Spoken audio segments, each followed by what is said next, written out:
अस्सलाम वालेकुम क्लास। मेरा नाम आशिक हुसैन है और मेरा रोल नंबर 5022 है और मेरा topic of presentation analysis of cocaine है। अगर हम कोकेन की बात करें तो इसका जो केमिकल फार्मूला होता है वो होता है C17H21NO4। अगर हम इसमें ग्रुप देखें कौन कौन से प्रेजेंट होते हैं, एक हमारे पास मिथाइल एस्टर ग्रुप प्रेजेंट होता है, एक हमारे पास टर्शियरी अमाइन ग्रुप होता है और एक हमारे पास एक और एस्टर ग्रुप होता है। अब आप ये देखें तो ये आपके पास टर्शियरी अमाइन ग्रुप आ गया, ये आपके पास मिथाइल एस्टर ग्रुप आ गया, ये आपके पास एस्टर ग्रुप आ गया। अगर मैं इसका स्ट्रक्चर ड्रा करने की कोशिश करूं तो इसका स्ट्रक्चर कुछ इस तरह बनेगा।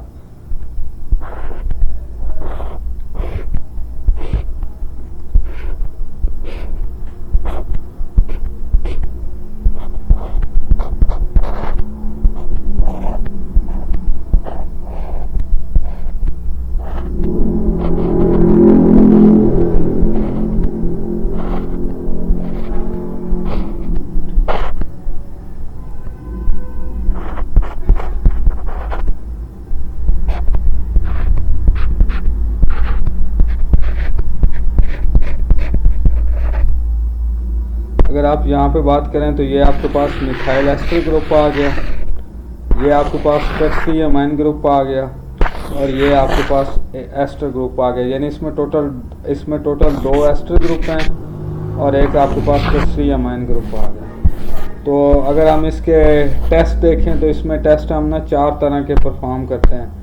इसमें हम 4 तरह के टेस्ट परफॉर्म करते हैं। सबसे पहले हमारे पास आता है मार्क्वेस टेस्ट। अब मैं आपको बताता हूँ टेस्ट परफॉर्म करने का तरीकाकार क्या है। लेट्स सपोज आप जिस तरह एयरपोर्ट पे मौजूद हैं, आप एयरपोर्ट सिक्योरिटी फोर्सेस के रुकन हैं, तो आपके पास कोई भी वाइट पाउडर आ गया तो पॉसिबिलिटी है कि ये कोकेन होगी। अब आप कंफर्म किस तरह करेंगे? इसका तरीकाकार ये होता है कि आप सबसे पहले आप कलर टेस्ट करेंगे। अगर कलर टेस्ट पॉजिटिव आ जाते हैं तो देन आप उसे किसी भी एनालिटिकल टेक्निक लाइक जिस तरह इसमें मैंने GCMS का दिया हुआ है, आप उस तरह किसी भी लेबॉरेटरी से कंफर्म करा सकते हैं। तो सबसे पहले हमारे पास है मार्क्वेस टेस्ट। मार्क्वेस टेस्ट में ये होता है कि हम मार्क्वेस रिएजेंट यूज़ करते हैं। मार्क्वेस रिएजेंट जो हमारे पास है ये फॉर्मल्डिहाइड और सल्फ्यूरिक एसिड का मिलके बना होता है। अब आपने ये करना है कि आपने कुछ 10 मिलीग्राम से 1 ग्राम तक आपका जो भी सस्पेक्टेड सैंपल है, जो आपको लग रहा है कि ये कोकेन हो सकती है, ये कैफीन हो सकती है, तो आपने ये करना है कि आपने वो लेना है। उसके बाद उसमें आपने मार्क्वेस रिएजेंट डालना है। अगर उसका ऑरेंज ब्राउन कलर अपेयर हो जाए तो इसका मतलब है कि पॉसिबिलिटी है कि उसमें कोकेन मौजूद होगी। फिर आप उसे नेक्स्ट एनालिटिकल लेबॉरेटरी में भेज देंगे जहां कोई भी टेक्निक वो करके कंफर्म कर सकते हैं। सेकंड हमारे पास होता है स्कॉट टेस्ट। स्कॉट टेस्ट में ये होता है कि आप स्कॉट रिएजेंट यूज़ करते हैं। जो आपके पास स्कॉट रिएजेंट होता है ये कोबाल्ट, थायोसाइनाइड और हाइड्रोक्लोरिक एसिड का मिक्सचर होता है, ये इनसे मिलके बना होता है। आपने ये करना है कि आपने 10 मिलीग्राम से 1 मिलीग्राम आपने वो पाउडर लेना है, उसमें आपने दूसरा स्कॉट रिएजेंट ऐड कर देना है। अगर उसका ब्लू कलर अपेयर हो जाए तो वो इस चीज़ की निशानदेही करता है कि इसमें कोकेन की पॉसिबिलिटी है। नेक्स्ट आपके पास है सिमन टेस्ट। सिमन टेस्ट में ये होता है कि आप सिमन रिएजेंट यूज़ करते हैं। सिमन रिएजेंट जो होता है आपके पास ये सोडियम नाइट्रोप्रोसाइड, सोडियम कार्बोनेट और एसिटाल्डिहाइड का मिलके बना होता है। अगेन आपने ये करना है कि आपने 10 मिलीग्राम से 1 ग्राम तक आपने सैंपल लेना है और सैंपल में आपने सिमन रिएजेंट ड्रॉप वाइज ऐड कर देना है। अगर ब्लू कलर अपेयर हो तो ये इस चीज़ की निशानदेही करता है कि मे भी पॉसिबिलिटी है कि कोकेन वहाँ मौजूद हो। अब आपको मैं मिसाल दूँ, लेट्स सपोज आपके पास ये एक फ्लास्क है। आपने फ्लास्क में ये करना है कि आपके पास जो सस्पेक्टेड सैंपल है,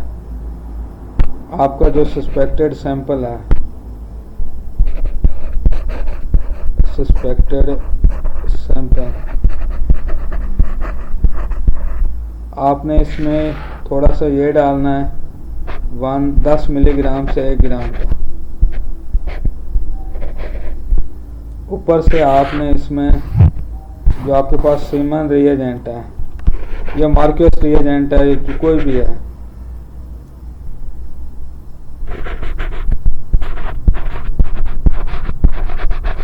ये ऐड करेंगे, अगर इसका ब्लू कलर अपेयर हो जाए तो इस चीज़ की निशानदेही करता है, ये पॉसिबिलिटी है कि इसमें ना आपके पास जो दूसरा कोकेन है वो मौजूद हो। आपके पास जो चौथा कलर टेस्ट है ये है आपके पास मॉडिफाइड इलेज टेस्ट। इसका भी पर्पज़ यही होता है कि आप वो जो कोकेन है उसको अर्ली कलर डिटेक्ट कर सकते हैं। इसमें आपने इलेज रिएजेंट यूज़ करना होता है। ये जो इलेज रिएजेंट है ये आपके पास पी डाईमिथाइल अमाइनो बेंजल्डिहाइड और कंसनट्रेटेड हाइड्रोक्लोरिक एसिड का मिक्सचर होता है। अगेन आपने ये करना है कि आपने यहाँ पे एक फ्लास्क लेना है, फ्लास्क में आपने पहले सैंपल ऐड कर देना है, ऊपर से आपने इसमें इलेज रिएजेंट ऐड कर देना। अगर pink to purple colour appear हो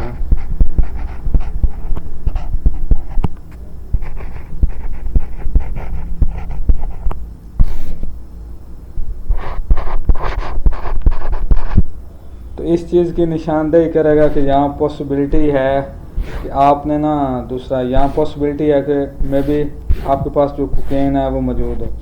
अब आपने कलर टेस्ट इनिशियली कर लिए, ये आपने 4 टेस्ट परफॉर्म कर लिए। देन आपने ये करना होता है कि अगर ये टेस्ट पॉजिटिव आ जाते हैं तो आपने अब ये करना है कि आपने अब सैम्पलिंग करके ना इसको आपने भेजनी है दूसरा लेबॉर्ट्री में। तो सैम्पलिंग में क्या करते हैं, आप 3 सैंपल लेते हैं, 3 आप सैंपल लेते हैं। सैंपल आप किसी भी तरीके से ले सकते हैं। इस सैम्पलिंग के मेथड की बात करूं तो एक होता है रैंडम। रैंडम में ये होता है कि आप बगैर किसी सिस्टमेटिक वे में आपके पास जो भी सस्पेक्टेड सैंपल था वो जिस थैली में या प्लास्टिक शीट में था आप उसमें से कुछ हिस्सा ले लें। सेकंड होता है सिस्टमेटिक। सिस्टमेटिक में ये होता है कि आपके पास अगर लेट्स सपोज 6 थैलियाँ थी ना जिनमें कोकेन मौजूद होने की पॉसिबिलिटी है, आप हर में से ना थोड़ा थोड़ा पार्ट लेंगे और टोटल 6 हो जाएंगे। टोटल 6 आपके पास जो भी प्लास्टिक शीट है या जो भी कंटेनर है जिसमें वो पाउडर मौजूद है आप उसमें से थोड़ा थोड़ा ले लेंगे। तीसरा होता है कंपोजिट।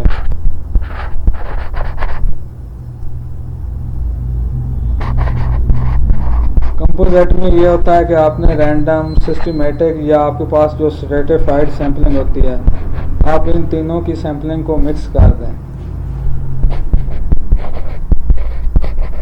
ठीक हो गया। अब आपने ये 3 तरह के सैंपल ले लिए। ये डायग्राम है, ये मैं आपको अभी बाद में एक्सप्लेन करता हूँ। तो आपने सैंपल ले लिए, इसके बाद आपने क्या करना है कि आपने इनको स्टोर करना है। स्टोर करने के लिए आप गिलास, प्लास्टिक या स्टेनलेस स्टील के आपके पास कंटेनर मौजूद हैं, लेकिन ये रिकमेंड किया जाता है कि आपने ना प्लास्टिक स्टोरेज कंटेनर में उसको आपने स्टोर करना है। स्टोर करने के बाद आपने लेबल करना है, यानी उसका नेम लिखना है और आपने ये बताना है कि आपने रैंडम सैम्पलिंग की थी, सिस्टमेटिक सैम्पलिंग की थी या स्ट्रेटिफाइड या कंपोजिट। लेबलिंग में ये होगा कि आप सबसे पहले ये बताएंगे कि ये सस्पेक्टेड कोकेन का पाउडर है। इसके बाद ये बताएंगे कि आपने मार्कस रिएजेंट और स्कॉट रिएजेंट, इलेच रिएजेंट, इनमें से सिमन रिएजेंट कौन सा रिएजेंट के ज़रिए आपने कलर टेस्ट किया है और उसका क्या रिज़ल्ट है। देन आप नीचे ये इन 4 टेक्निक में से आप मेंशन कर दें कि आपने फ़लाँ टेक्निक यूज़ की है और फ़लाँ टेक्निक यूज़ करने के बाद आपने ये सैंपल लिया। ये हो गया। इसके बाद आपने ये करना होता है कि आपने लेबॉर्ट्री में ना, लेबॉर्ट्री के लिए ये जो आपने सैम्पलिंग की है जहाँ भी एनालिटिकल लेबॉर्ट्री अवेलेबल होगी तो वहाँ सेंड कर देना। अब मैं आपको ये डायग्राम बनाता हूँ, समझाता हूँ। अगर आप इस डायग्राम को देखें, होल्ड अ सेकेंड, अगर आप इस डायग्राम को देखें, आपका ये वाला जो पोर्शन है ये है GC, gas chromatography.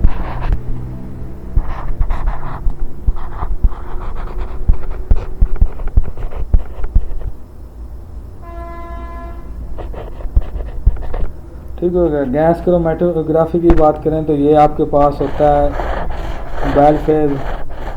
Mobile phase का कंटेनर जिसमें आपकी गैस मौजूद होती है। ठीक हो गया। इसके आगे कंट्रोलर होता है, ये जो गैस को कंट्रोल करता है। ये आपके पास कॉलम है, इस कॉलम में आपकी जो भी स्टेशनरी फेज होती है वो फिट होती है। ये क्वाइल्ड फॉर्म में कॉलम है। ये आपकी सैंपल इनलेट है। यहाँ अगर हम बात करें तो इसे हम ओवन कहते हैं। इसका तकरीबन 300 से 400 तक टेम्परेचर होता है। फिर ये वाला जो पोर्शन है आपके पास, ये आपके पास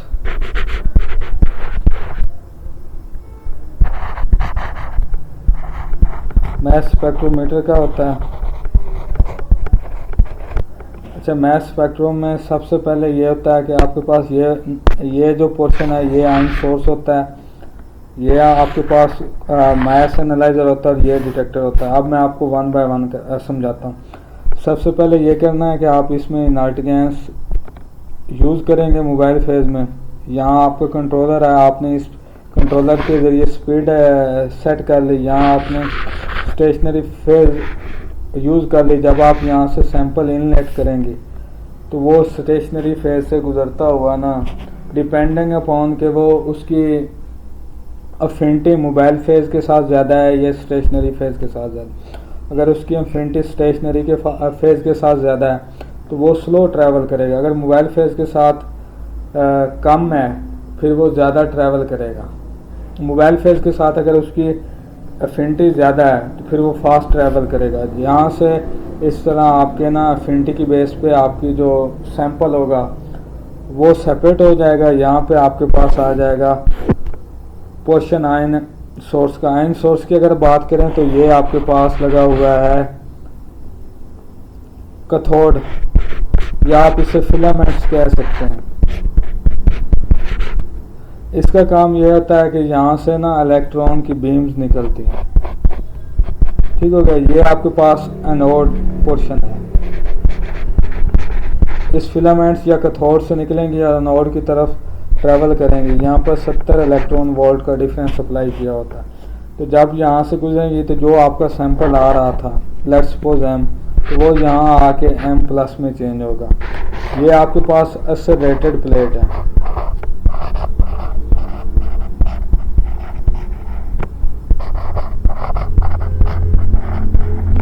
एक्सेलरेटेड प्लेट से ये काम होता है कि यहाँ पे आपने लेट्स सपोज आप इलेक्ट्रॉन वोल्ट का डिफरेंस चेंज करेंगे।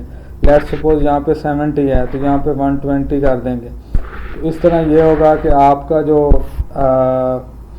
कैटायन प्रोड्यूस हो गया है वो आगे फास्ट स्पीड में ट्रैवल करेगा।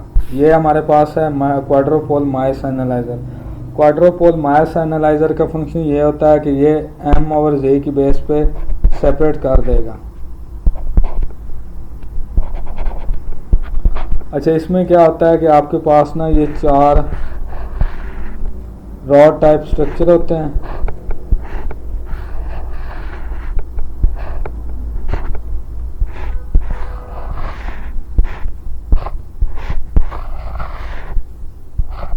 अब आपने करना क्या होता है, आपने यहाँ से इलेक्ट्रॉन, आपके पास कैटायन आ रहा है तो आपने ये करना होता है कि इन पे जो पोलैरिटी होती है ना, पोलैरिटी होती है, आपने इस पोलैरिटी को चेंज करना होता है। पोलैरिटी को किस तरह चेंज करेंगे, आप इस इधर पॉजिटिव चार्ज अप्लाई करेंगे, इधर नेगेटिव चार्ज अप्लाई करें तो ये जो आपका M+ है ये ना नेगेटिव प्लेट की तरफ अट्रैक्ट होगा। जो ही नेगेटिव प्लेट के करीब आएगा आप अगेन इसकी पोलैरिटी चेंज कर देंगे तो इधर पॉजिटिव चार्ज आ जाएगा, पॉजिटिव चार्ज इसे रिपेल करेगा और इधर नेगेटिव चार्ज आएगा। इस तरह ये इस तरफ चलना शुरू होगा। फिर जब ये इसके करीब पहुंचेगा तो फिर आप ये करेंगे, पोलैरिटी चेंज कर देंगे, इधर पॉजिटिव चार्ज आ जाएगा जो इसे रिपेल करेगा, इधर नेगेटिव चार्ज आएगा। इस तरह ये ट्रैवल करता जाएगा और ये हमारे पास डिटेक्टर आता है जो इसको डिटेक्ट करता है और मास स्पेक्ट्रम की फॉर्म में ग्राफ देता है हमें।